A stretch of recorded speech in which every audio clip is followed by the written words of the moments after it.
기다리다 보면은 영원히 할 수가 없어요. 그러니까 여기는 어떤 지점이든지 간에요.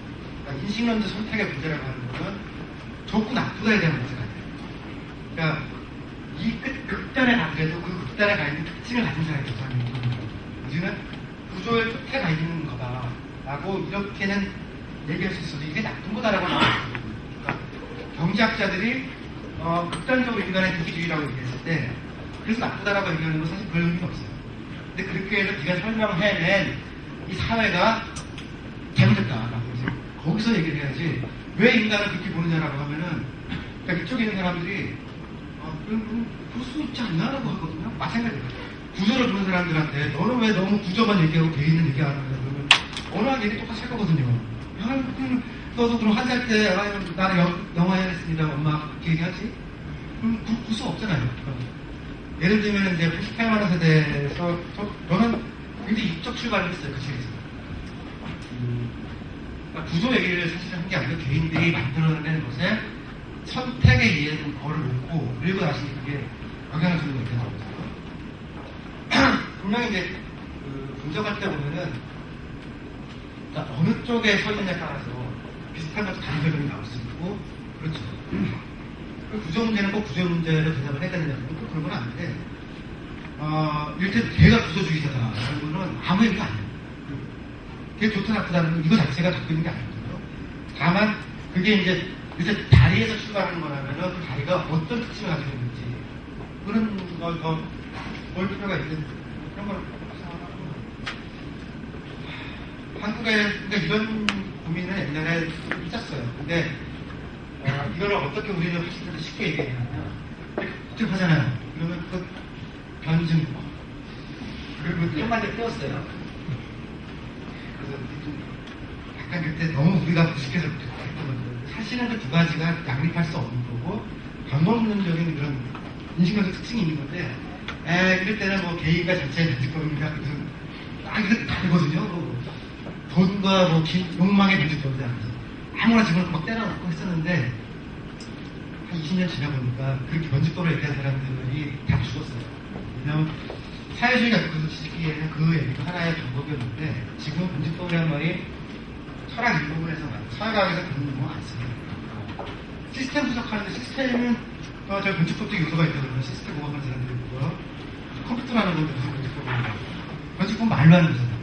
원래 다이얼로그라는 거에서 나와서 다이얼렉틱스라고 하는 변증법을 모르셨거든요. 근데 이쪽 거 얘기는 가면 갈수록 자꾸가 시스템 분석으로 간다는 컴퓨터로 시뮬레이션을 했던 얘기거든요. 그래서 어떻게 되는지 보자라고 하는 거에서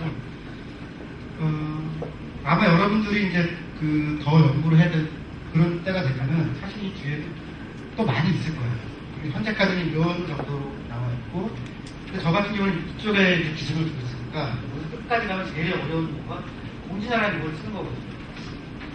공진화라는 건 두 개 다 변한다. 그때 시스템도 변하고 시스템 내부가 변하는데 동시에 변하는 그 상황에 대해서 나는 모르겠다라는 거예요. 그럼 이건 또 어떤 문제가 있냐면요. 안 변하고 있는 상태에서 설명을 못하는 거예요. 안정적으로 계속 오래 있는 거는 근데 한국에서 이게 잘 맞아요. 왜냐하면 우리나라는 언제나 위기거든요.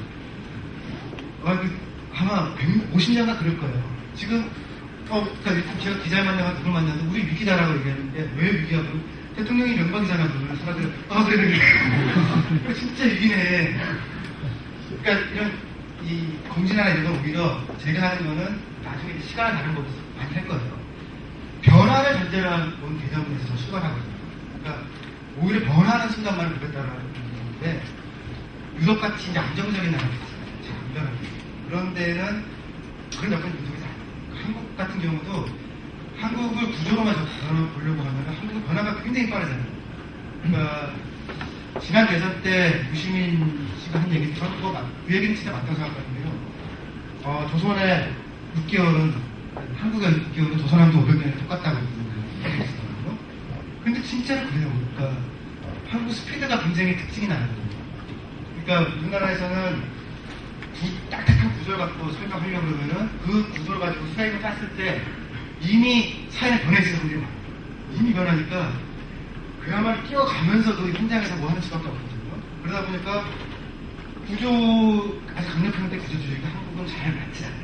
그렇다고 그러니까 굉장히 합리적인 사회에서 이렇게 말할 수 있는 개인주의.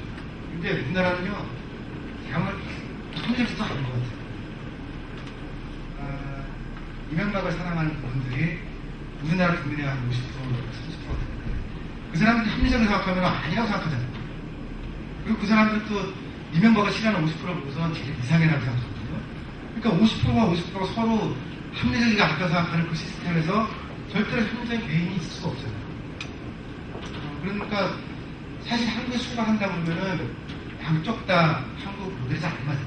안 맞으니까 다리에서 출발해야 되는데 이 다리에서 출발하려면은 장치들이 많이 필요하거든요.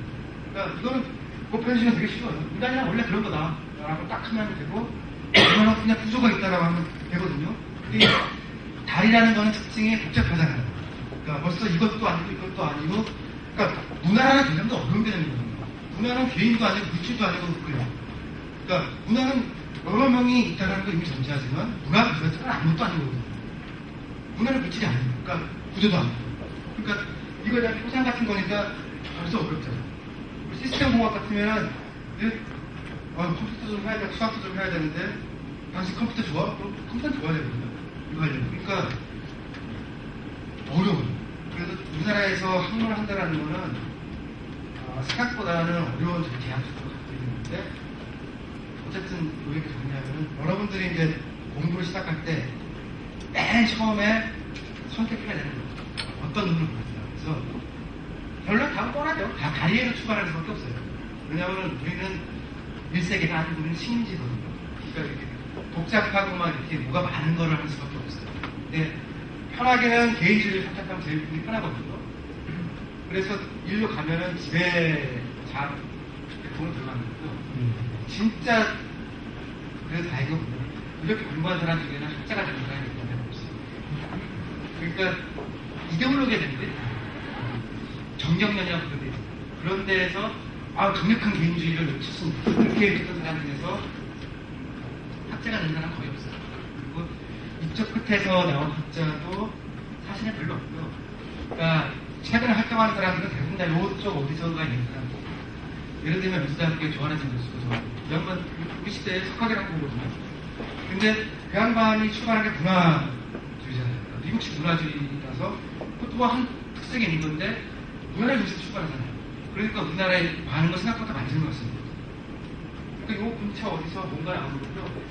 시스템 공학을 가지고서 출발한 제일 많이 써먹는 우리나라에서 옛날 예전에는 카이스트 물리학과에서 물리학을 사설명하려던 사람이 있었는데 지금은 삼성경제연구원에서 제일 많이 해요.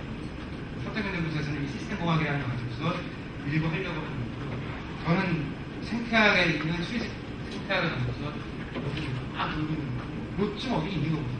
그리고 저와 생태학하는 사람이 조금 더 두 배 가깝죠. 근데 생태학에서는 한 명 한 명이 중요한 게 아니고 걔가 만드는 대통도가 중요한 거예요. 잠깐 쉴 건데요. 아까 말씀드린 것처럼 도시프로는 도시프로 그 다음에 생태지평이라는 환경단체 잠깐 소개했었고 듣고 싶으시고 한 10분만 쉬겠습니다.